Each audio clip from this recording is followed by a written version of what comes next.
Calling from a 571 area code. Who's this? Where you calling from? Hi, this is Dan. I am calling from California. Dan from California. What's on your mind? I was listening to the show yesterday, and there was a brief reference to Atlas Shrugged at one point. Okay. I think Emma said that she learned about, quote, Atlas Shrugged and all that bullshit, unquote. Okay. So that was interesting to me, and I was curious to... What do you mean by interesting? Well, I have a very different view of Ayn Rand and Atlas Shrugged myself, so I want to see if we could discuss that a bit. Sure. And hear why she thinks that of it, or what you think of it. Yes, bullshit. Dan, let me ask you a question. Did you and I talk last week? Yes, I'm the one who called in about the chat policy. About the chat policy. Everything's coming together now. Are you a libertarian, Dan? No, I'm an objectivist. What does that mean? Go ahead. Go ahead. Objectivism is an entire philosophy. That's one thing. It's not just a political philosophy. Also, it's a religion, too. Well, I don't know. Well, wait a second. No, it's anti-religion. Yeah, tell me what it is, not just what it isn't. Okay. So there's 5 branches of philosophy, and I could go through and just actually Ayn Rand was actually asked, can you say what objectivism is while standing on one foot? And she did that once. There's an article called Introducing Objectivism, which you can find on the internet, and she does this. So I can give you the brief standing on one foot version. So in metaphysics, the view of what is the fundamental nature of reality like, she thinks there's just one world. There's no supernatural world. There's no God. It's just this world which we perceive with our senses and which we understand with our reason. And then second branch, epistemology, in other words, the study of the nature of knowledge. She's pro-reason, so she's anti-faith, which makes her anti-religion. Okay. She only believes in what you can prove by logic and reason and evidence of your senses. And then third branch, ethics, how should we live? She believes in a morality of rational self-interest, so you should do what's best for yourself. Right. I know that while respecting the rights of others, neither sacrificing yourself to others nor others to yourself. Right. Okay. Fourth branch, the final branch. Now that would you say that third branch, the one about pursuing your own self-interests, that one's when we start getting into politics a little bit, right? Yeah. So she believes in individual rights. In her last branch, political philosophy, she believes in capitalism, and the way she understands that, I think it's often smeared today, but how she understands it is that you can't initiate force against other people. If you did that, you would be violating their rights. So you can do whatever you want as long as you don't use physical force against other people. Right, the non-aggression policy, right? How do you think, well, forests that's what are libertarians privatized? sometimes call it. I think she didn't use that phrase. Sometimes it's called the non-initiation of force principle. Fair enough. But Fair enough.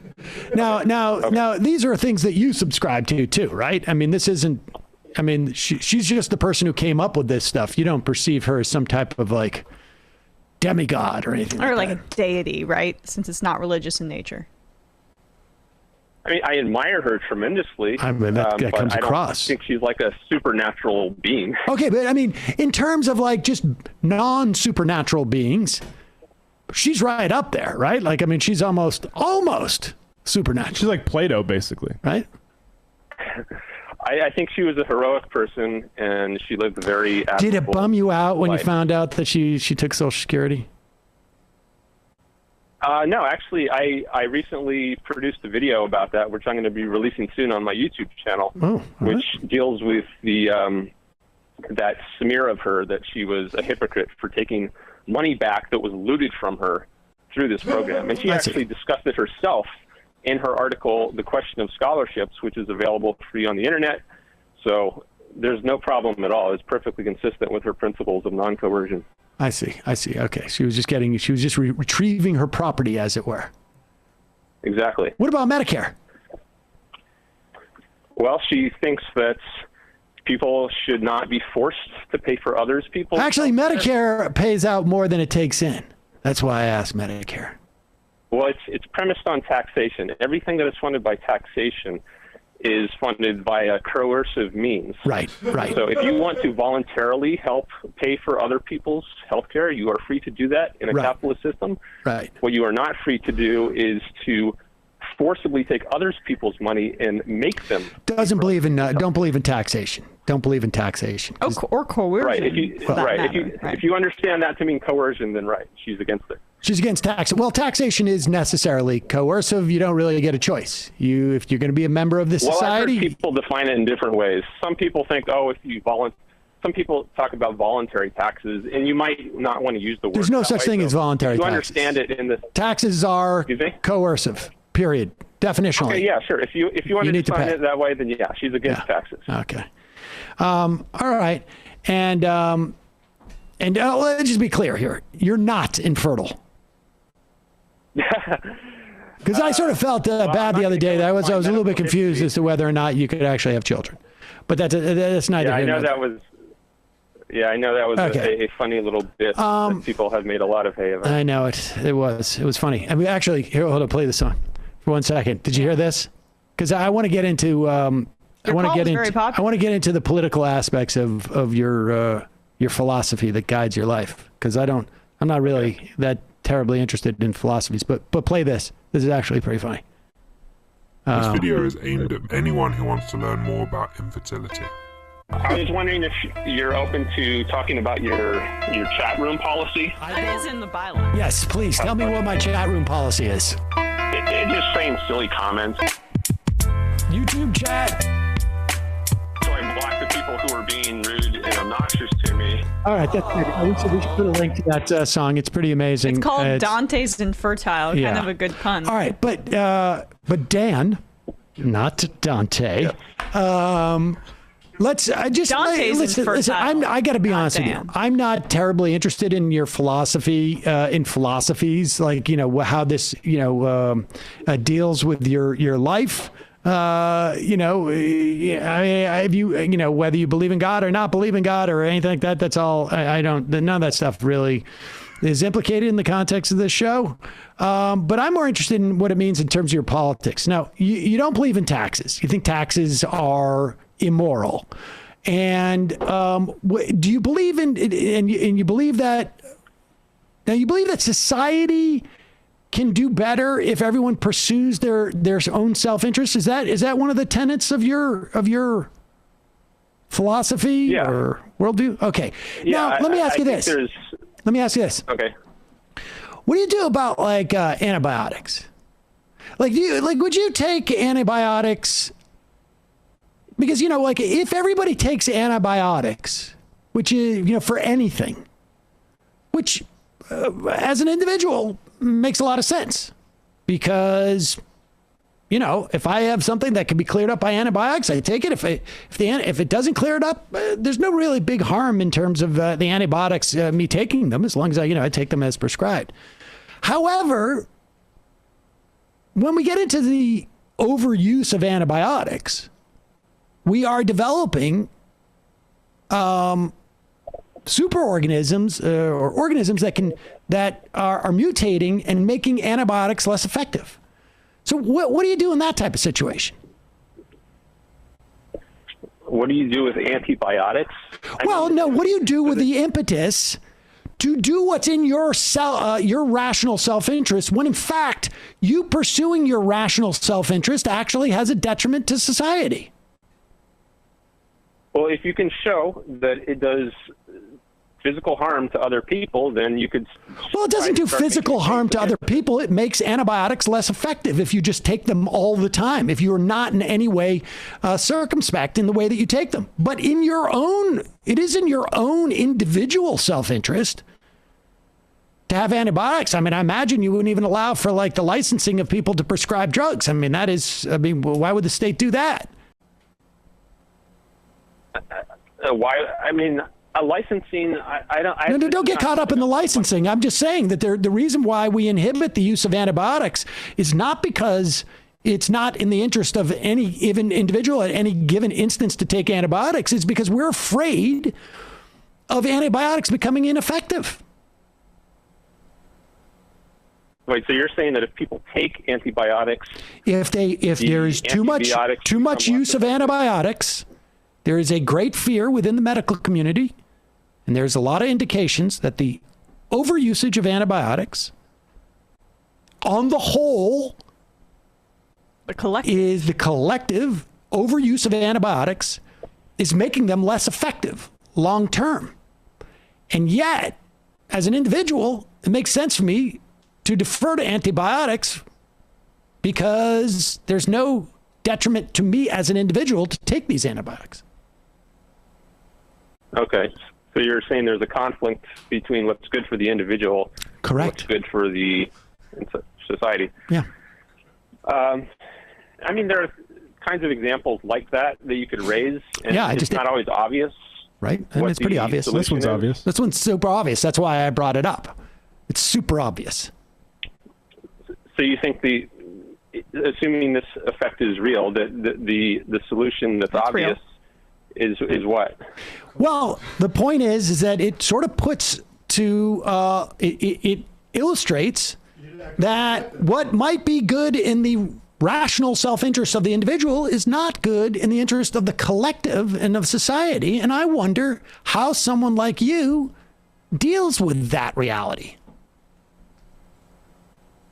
Well, one thing I'm saying here is it's not always obvious what the solution is. Like, I don't know what I would do personally about this if I were... how does that square with your philosophy? I'm not sure off the top of my head. This is something I would have to think about. I mean, you're talking about a medical situation, and it's got these... Well, I'm talking about the concept of, I mean, there's a lot of examples, frankly, where we can talk about what's good for the individual isn't necessarily good for society. You know, one of those things actually came up in the Republican presidential primary last round, 2015. It was in the rational self-interest of all of those candidates to not attack Donald Trump early on because they didn't want to alienate Donald Trump's sizable support. However, they ended up all losing, and arguably the Republican Party ended up losing on some level, and certainly I think society did. Maybe you disagree, because they acted in their own rational self-interest. What I'm trying to do is to give you, illustrations and examples of when your philosophy, and I know it's rather rigid, is wrong. Yep. Okay, well, I mean, if you can come up with a clear example, I feel like I just gave you two. Well, here's a question. Do you go to work? I do. Do you have a steady job? Yes. What happens if you don't go to work? Then I will not get paid. Right. And you need to be paid to exist in society. Is that correct? Well, unless I file for some government program like a welfare that coerces people to support myself. Can we just historicize that for a moment? Wait, where are you going? Right, but you are coerced to go to work, are you not, to continue to exist in society? No, I choose to go to work. But you choose to go to work, but you can't exist in society without going to work. How is that a choice? I could exist in society without going for work. It might not be very good. I could live as a bum on the street and try to panhandle for money, and some people do that. And a lot of them die. And a lot of them, yeah, it's not a great way to live. I wouldn't choose it for myself. You also could not pay taxes. society? You also could not pay taxes, as you say. You could be a conscientious non-taxpayer and go to prison and still live. Or you could live as a bum, as you'd say, on the street. So there are narrow exceptions to these coercive concepts that you're talking about. It's just which coercion makes sense for society, because you already are being coerced into a job. No, I don't accept that. Okay, caller, can I try? Caller, do you know what the word enclosure means? I've heard of that. I had a debate with a communist on YouTube, and he talked about enclosures in England, and I said I didn't know much about that, but... It's not just in England. I mean, it's anywhere that you take land that was commonly held by the community and make it private property, a process that started basically like 400 years ago. Prior to that, you could just go into the woods and, you know, be self-sufficient or be among your community. But in this epoch we live now, what Emma said is true. So you can't just like opt out of this situation. It is a fundamental coercion, since basically we've privatized every way to live on your own self-sufficiently. You think well, first of all, not everything is. Have you tried hunting in America? There's a ton of government. There's a ton of land that's owned by the governments. And capitalists are going after it over and over again in America, and a lot less in Europe, right? So, like, but do you think that land should be held in common, or do you think that should be private property? In general, maybe there are some exceptions, like government land for government buildings, but the vast majority, at least, I think, should be private. Right. So then it's owned. So, like, for instance, if you wanted to go hunt for food, you would have to ask the landowner for permission. Yeah. If you're hunting on somebody's land, then yeah, I would think you need permission to hunt or do anything else on their land. So the self-sufficiency goes out the window unless you're basically on good with the local landowner. I mean, you can rent from somebody. I don't know. So are you thinking self-sufficient? Well, no, I think the point is he's saying, like, you know, you have this option of becoming a bum. But I mean, if we lived in the world that you wanted to live, there would be no place where you were allowed to live as what you call a bum. Right? Like, I mean, in your worldview, there are no public streets. There are no public sidewalks. There's only we'll make allowances for governmental buildings. But how do you, in your worldview, where it's not coercive for you to have a job, how do you exist? Because you walk on that private property, dude, and you don't have a place to live or to be. I'm going to say get out. I don't think it's that hard to support yourself. You work a job. You pay some. Well, no. We're not talking about hard. We're not talking about hard. We're talking about because you're talking about a philosophy, right? Like, I mean, this is why I don't subscribe to some type of, like, you know, principles that I have to, that provide answers for me in every situation, like ostensibly objectivism does. But you do. And your philosophy is that, I mean, you just said dictates to you that having to work is not coercive in any way. And we said, well, how is that the case? If you want to live in society, you need to work. And he's like, no, I could choose to live as a bum, you said, and hang out. And I'm suggesting to you that if the other part of your philosophy, which was that we should only have private property, short of maybe a government owning a place for their building, my question to you would be, like, whose private property are you going to be able to trespass upon in your life as a guy who doesn't make money in this society? Like, where are you going to sleep at night, dude? Well, I mean, you're putting yourself in that problem. No.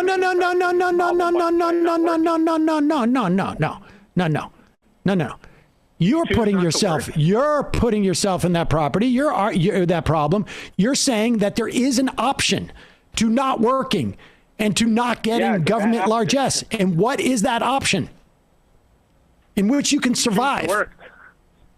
You choose to work, so you don't. No. Listen. But if you're avoiding the question.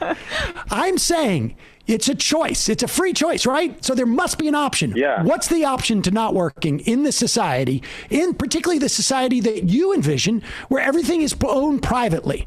You tell me what you, Dan, fertile or not, is going to do. You have made the choice to not work, to not earn any money in society. You've also, because of your philosophy, said that the government should not be providing any help to you, Dan. So, Dan, You have this free choice. What's the choice? Talk to me about the choice that you choose not to work. What happens then? Well, assuming I make that bad choice, I don't know why I would do that, but if I make that choice... Well, because you can, because of freedom. Freedom. You're not being coerced. Freedom, right? Yeah, if I stupidly make the choice not to work, stupidly make the choice not to work, right, then I would have to rely on charity. Wait. No, let's talk about the day you get knocked out of your apartment, right? You can't pay your rent on your apartment. Where do you go? I don't know. Maybe I go to a park or something. Whoa. A public park? Dude, wait. Dude, we're living in Dan's world. There are no public parks. Yeah, maybe in Dan's world, we would create a park for people exactly in the kind of situation. Who's we? Wait. We? Yeah. Wait. Maybe some... We? Anybody, what do you mean, anybody. we? Say you're some capitalist businessman, and you don't want to have dead or sick poor people just going at random places. So you create... No, what? Wait. Who's done that? Who's ever done that? We're not going to do that. You can't rely on somebody's largesse. We have homeless people now. I want to know. Yeah, exactly. Wait, what do you mean, we? Dan, what do you do? You've been kicked out of your apartment. Where do you go? Look, if I were running the show... No, Dan, you're not running the show. You simply made the free choice. You can say it's smart or not smart. Well, that's debatable, but you made the free choice to not work because work is not coercive in our society, according to you. You don't need money. You can choose to do something else. You've been kicked out of your apartment because your landlord has said you haven't paid rent. Where do you go? You step out that door. Where do you go? You're saying every inch of the earth is owned by someone. You just said to me, Dan, you don't believe in public property. You believe that it should be privatized. So where do you go?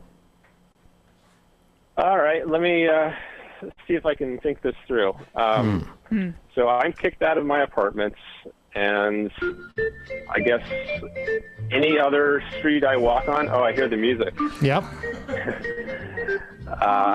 It's like the game show. You're thinking you get time to think, choose door number 1, door number 2 type of thing. I'm just trying to fill time. Yeah, I mean, so much would be different.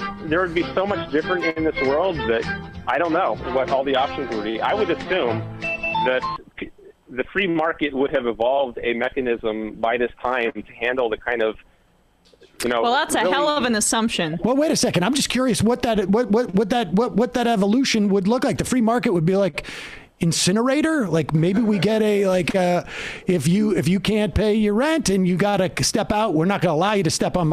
You're not walking on my sidewalk. Into the fire pit. Historically, that's the cheapest way to do it. The solution is penal colony.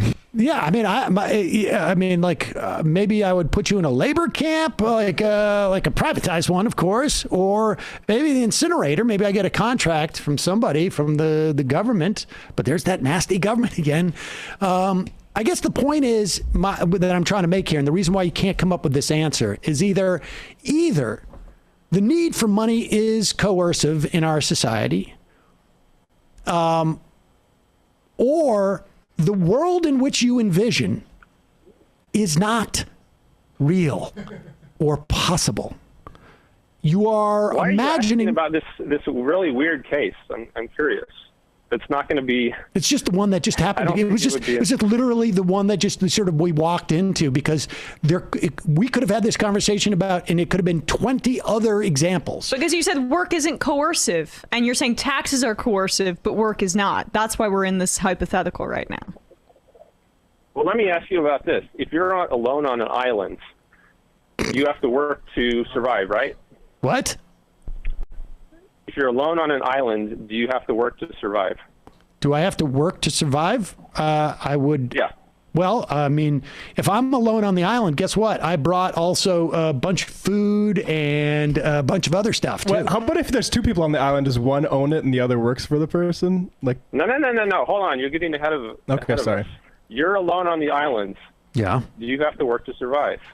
I would imagine. Yeah, I'd probably have to do some fishing, maybe build some shelter. Okay. Are you being coerced? No. Okay, so just because you have to work to survive doesn't mean you're being coerced. Well, I don't have to earn any money. Yeah, exactly. You're not making any money. You're not earning a wage from a capitalist. I don't earn any money. And also, you know what doesn't exist on that island?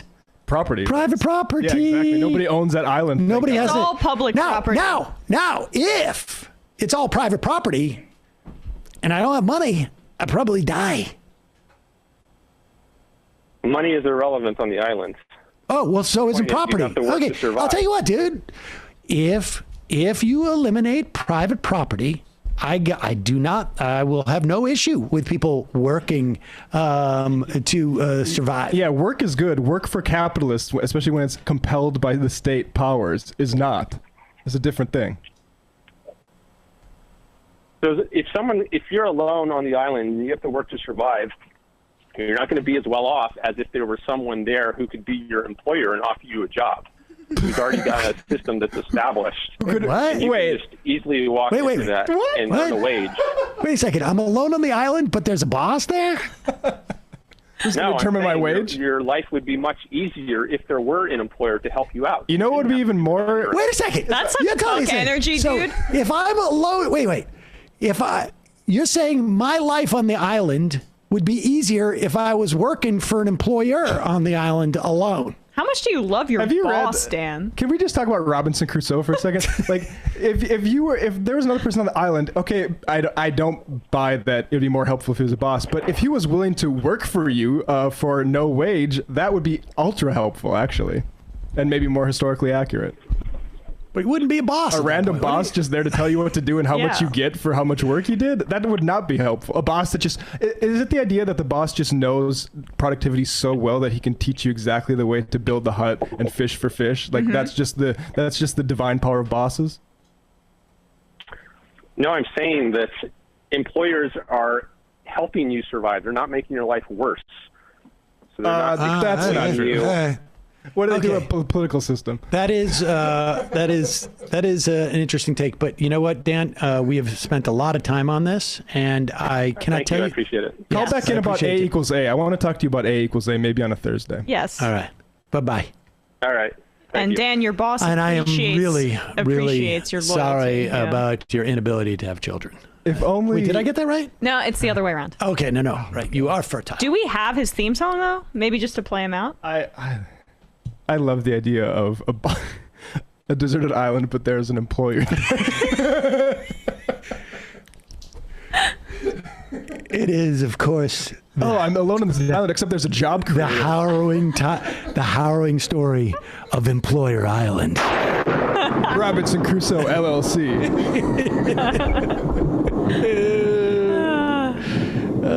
Dan's a good sport. Yeah, Dan's a good sport. That's the plot to Castaway, right? You know, Dan sounds older than I think. I mean, is he? I forgot to ask how old Dan was. He sounds older.